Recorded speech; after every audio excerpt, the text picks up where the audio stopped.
Здравейте! На 1 септември денят носи динамика и противоречия.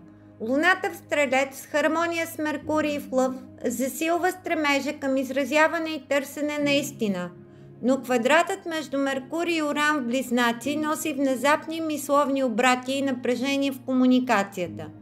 Най-силният аспект, квадратът между Марс във Везни и Юпитер в Рак, подчертава конфликта между желание за справедливост и емоционална експанзия, което може да доведе до импулсивни действия.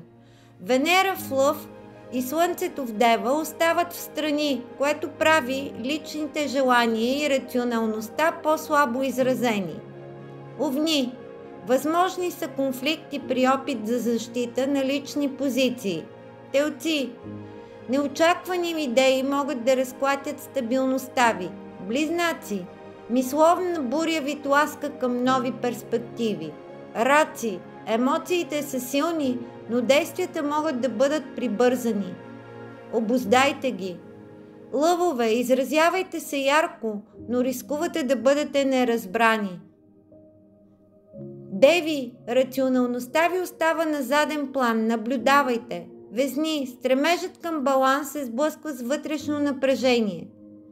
Скорпиони, дълбоки прозрения идват чрез конфликти.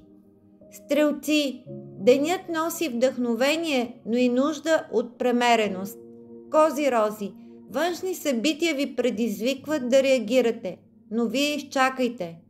Водолей, идеите ви са нестандартни, но не всички ги приемат.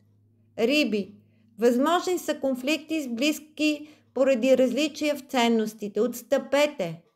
Успешна нова седмица и приятен ден, ваша Лия!